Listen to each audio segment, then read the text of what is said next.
Good day. Licensed deacons were essentially terminated by the 2016 convention of the Lutheran Church Missouri Synod. The main theological reason given for it was that deacons are laymen, but only pastors are rightly called, Rite Vocatus, and so only they are permitted to preach frequently. Now, these resolutions never quote the Confessions or Walther about deacons themselves. Maybe they don't realize they're in there. In fact, deacons are named in the Confessions 4 times. Those weren't mentioned in the debate. Other times, the Confessions also mention them indirectly. And we cover that in a different video and paper. However, in this video, we'd like to look just at deacons, Rite Vocatus, or regularly called, and CFW Walther. Now, Walther's view of what the call is what we'll focus on today, based on his book, Church and Ministry. Walther's important because he was the first Missouri Synod president. His writings formed the basis of much of its doctrine, and his book, Church and Ministry, was officially accepted by the 1951 Convention of the Synod. Now, the book Church and Ministry actually is not so much a treatise by Walther as it is a compendium of quotations of many theologians over the centuries. Now, part 2 of the book is just about ministry and ordination. Now, it has 10 brief theses or statements of belief about ordination and ministry. Then, after each thesis, Walther presents 1 or 2 paragraphs about scriptural proof for his thesis. And then he has many pages of quotations of theologians, especially Lutheran theologians, but also church fathers, about the topic of that particular thesis. Now, let's look at what Walther has to say. Now, what is the best example of regularly called, Rite Vocatus, in the New Testament? Walther says the best example of Rite Vocatus, or regularly called, is the election, call, and ordination of deacons in Acts 6. Now that sounds a little strange, because most people in Synod would expect the best example of Rite Vocatus to be of pastors, but no. According to Walther, the best example of Rite Vocatus is the ordination of deacons in Acts 6. Now, Acts 6 is mentioned 15 times in Church and Ministry, more than any passage that has to do with ordination. Also, Walther cites passages about deacons like Acts 6, 1-6, and 1 Timothy 3, right along with passages that have to do with the ordination of pastors, such as Acts 13 and 1 Timothy 4. All those are about ordination. So it would be strange for him to include passages about deacons with passages about pastors unless they follow the same election and call. Now, what's also striking is that the call and election of deacons is so frequently used in order to describe Rite Vocatus. That's in the Latin version, or in German, it would be Ordentlichen Beruf. Now, the Latin sources that Walther quotes always use the term vocatus for call. The German sources, which are a lot of them, use the word Beruf, which is the equivalent in German. Now, most people assume that Rite Vocatus refers just to pastors, as though that term is equivalent to, say, pastoral call. But in fact, AC 14 does not identify what kind of call it has in mind, whether pastor or another call. In fact, the apology of Article 14, which is the expansion of that article, actually implies that there are more than one grade or order of minister when it refers to ranks in the church. To Walther, Vocatus is not just of pastors at all, but Vocatus includes ordination to the office of deacon. He mentions the office of deacon about 30 times in Theses 3, 5, 7, and 8, all on ordination. That is, almost once every other page, Walther mentions the ordination of deacons when he discusses ordination. Now, Ordnung Beruf, rightly called, really has three parts. There's election, call, and ordination. Now, sometimes he includes examination, but pretty much that's just for the first call. He focuses on those three elements. Of the three, call is the vocatus or beruf, and then the public election and ordination is the rite or the Ordnung, what makes the call regular.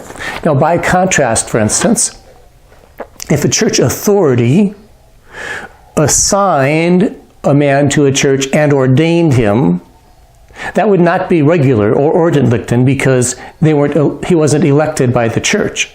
Another example, for instance, if a church would call and elect a minister, but not publicly ordain him, that wouldn't be Ordnung or regular either. Now, in both those cases, it might be a valid call to ministry, but not an Ordnung regular rite process, as Lutherans understand that.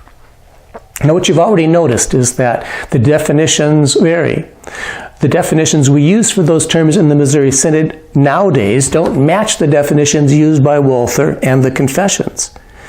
The word call, for instance, in the Confessions and Walther can refer to both pastors and deacons. In the Synod today, it just refers to pastors.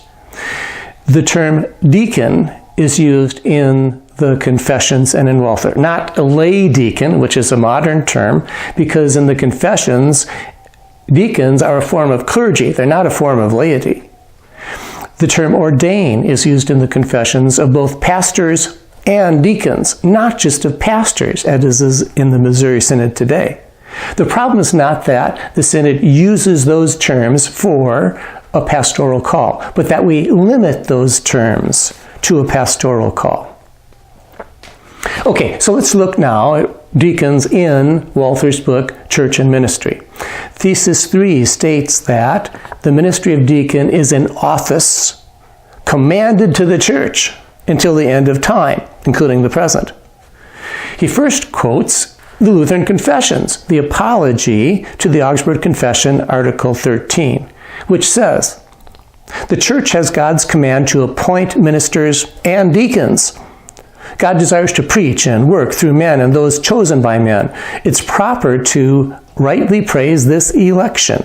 You'll notice ministers, deacons, are put on the same plane. And election and appointing of deacons is exactly what Rite Vocatus is. Then Walther quotes Ignatius, saying the deacons are more than social workers, saying, "Deacons are the mystery of Jesus Christ. They're not servants of food and drink, but ministers of the Church of God, and all should show due reverence to the deacons, as commanded by Jesus Christ." Thesis 6 has even more details about ordination. Walther gives scriptural proof for electing ministers. He has two prime examples of electing, calling, and ordaining ministers. The two prime examples from Walther about ordination is first the Apostle Matthias in Acts 1, and then secondly the ordination of deacons in Acts 6. He considers them both examples of Rite Vocatus. Walther says, "The congregation alone can entrust the office of the ministry to certain competent persons by electing, calling, and commissioning. So we read that the Apostle Matthias was chosen for his high office not merely by the 11, but by the whole multitude of believers. Further, we read that deacons were chosen by the whole multitude, Acts 6, 1-6. As a pattern for this procedure, the action of believers in Acts 6, 1-6 is to serve the church as an example for all times. So Walther thinks the best example of Rite Vocatus, calling, electing, ordaining ministers, is that of deacons in Acts 6, an example, a pattern for all times. And he does use the word beruf, or call, and ordentliche, or proper, the same as in AC 14. The process or rite of ordaining, electing an apostle Walther says, is the same as the process or rite or Ordnungslichten of ordaining deacons. They have the same procedure. The ministers of the church to him are a variety of offices of the church, not just more than one pastor. Walther then goes on to quote Luther, who says, "Nor Paul ever ordained an elder without his election and call by the congregation. It was the congregation that chose and called the 7 deacons." And so to Luther, election, call, ordination of bishops, elders, deacons are all intertwined because they have the same process and they're all a call. Walther then quotes Martin Chemnitz. Now, Martin Chemnitz has by far the longest sections that have to do with describing the 3 major orders or grades of clergy, namely bishop, pastor, which is also called elder, and deacon. These are the 3 types of vocatus. And so as such, the deacons, like those other, are chosen and called, Chemnitz says. There's an election and call of deacons and the laying on of hands. This same Ordnungslichten or rite, regular call, that is true of pastors is true of deacons as well. Gerhard is quoted next. Elders and deacons, he says, are to be examined, elected, called, and ordained. Acts 6 he mentions again, and both the word Beruf in German and rite and vocatus in Latin are used. He goes on to say that deacons do more than social work. It's wrong to say that the deacons were merely to serve tables, for as we've shown above from the examples of Stephen and Philip, they also attended to the office of teaching. Let's go on to Thesis 8. Thesis 8 is only 14 pages long, and yet it cites Acts 6 in regard to ordination 9 times, more than once every other page. Walther also combines the word deacon with the word office into a compound word, diakonamt, which is what he says deacon in the narrow sense is. Deacon in the broad sense is any kind of servant. He says what he's talking about throughout this book on church and ministry is deacon in the narrow sense, that is the church office of deacon, to which one is elected, called, and ordained. Then he quotes the treatise on power primacy of the Pope, which is part of the Lutheran Confessions, also saying that deacons are elected and called. The same process as applies to pastors. Then Walther quotes Tertullian, who says, "The right to baptize is certainly that of the chief priest, who is the bishop. After him, the presbyters or deacons possess it." Walther often uses the term "the called." Now, to him, the called doesn't mean just pastors. To him, it means any minister of the church, including pastors and deacons. When he uses the term "the called," it's really a shortened form of what would really be those called to be bishops, pastors, or deacons. Now, we've had 5 centuries of Lutheran deacons in the church. Up until Walther's time, there's 350 years of Lutheran deacons in the church and theologians who talked about them, as well as 2,000 years of church history. Details about what deacons are and do vary, as they should. But each of these theologians has what you might say is a strong view of the office of deacon. It's not the recent Missouri Synod idea that deacons are just glorified laymen. In fact, nearly every Lutheran church body in the world at present, and the old Missouri Synod and the historic churches all have a strong office of deacon as an elected, called, and ordained office of the church. Only the recent Missouri Synod seems to have forgotten what deacons are. Okay, let's go back to Augsburg Confession, Article 14. What's the purpose of it? What's the purpose of it? Not just the wording of it. Now, Article 14 is 1 sentence long. It says, of ecclesiastical order, that's a key word, of ecclesiastical order they teach that no one should publicly teach in the church or administer the sacraments unless he be regularly called. Now, it does not say regularly called to what office. Walther adds, you can be regularly called as pastor or you can be regularly called as deacon. Now, it's interesting to read Article 14 in the light of the apology, which is the longer explanation, and in the light of the debate about deacons today. Now today, Article 14 is used to prohibit the calling or licensing of deacons. The task force report and Resolution 1302 said that licensing of deacons is not valid because it's not approved by the wider church that is a level above the local congregation. The Apology of 14 says the exact opposite of the resolution. The exact opposite. Ecclesiastical order is the theme of this. In other words, who's in charge? Now, the Apology says Rome thought that the Roman church hierarchy was in charge and the ordinances or decrees of the church was in charge. And the Apology says that the ordinances and the hierarchy were used to forbid or prohibit the ordination of some good men and take others out of office. Apology says that instead, the reformers want to take a different tack. They want the local churches to elect and ordain the ministers. Even if the level above, that is the hierarchy and the ordinances, don't approve of that, because the local church is the better. And then the treatise, 67, says the same thing, as I noted before. So in the deacon debate, the wider church proponents, like the resolution, are actually like the Roman Church, who says calls have to answer to the hierarchy and the ordinances can forbid it. And then Resolution 1302 is actually an ordinance or decree of the church forbidding the commissioning of deacons. So in this picture, the local churches that elect, call, and commission deacons are like the reformers in the Apology, because they can elect, call, and commission deacons without the approval of the ordinances or the hierarchy of the church, including the ordinances and hierarchy of the Missouri Synod. The purpose of Article 14 was to return the call of ministers to the congregation, not to prohibit it, as it's often used today.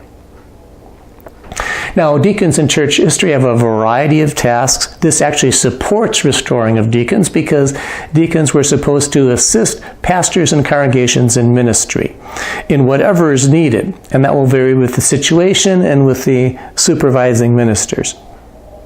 You can't write one description of what pastors should be that applies to everybody. How could you write the exact functions of a pastor, which would include rural congregations and institutional chaplains and military chaplains and professors and assistant pastors who have a narrow scheme of ministry? You can't write one description of functions for them. Nor should we expect that you would have to write a detailed description of the functions of deacons. It just doesn't make sense. Now, everywhere at all times, there's always been ministers in the church that were not pastors that basically fit the description of deacons in the New Testament. Although they may have gone by different titles, they've always existed. Now, the problem is not that we do not have a Lutheran theology of deacons. We do. The problem is that we've forgotten the Lutheran theology of deacons and that we've sidestepped discussion of deacons. Instead of discussing the Rite Vocatus of deacons, we switched topics and talked about the Rite Vocatus of pastors instead. It's sidestepping the issue.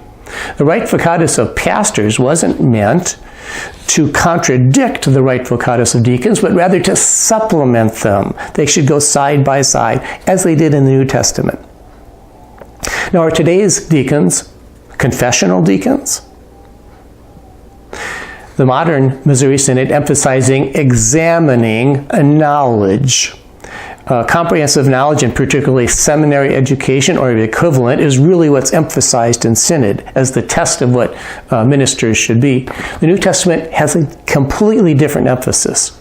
It instead emphasizes examining people's personal and spiritual maturity, not knowledge and skill.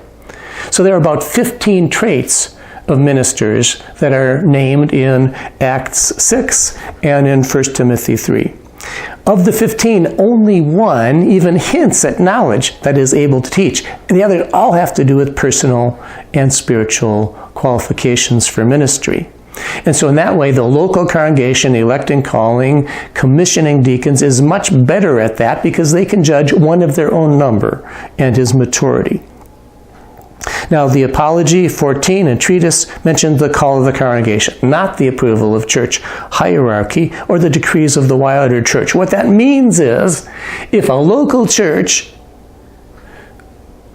elects, calls, and commissions someone as deacons, he is a deacon, whether the hierarchy and the ordinances approve that or not. This is the stance of the Confessions and of Walther. Districts already follow an ordination or rite or regular process of commissioning deacons. Deacon candidates take classes, but that's the least of it.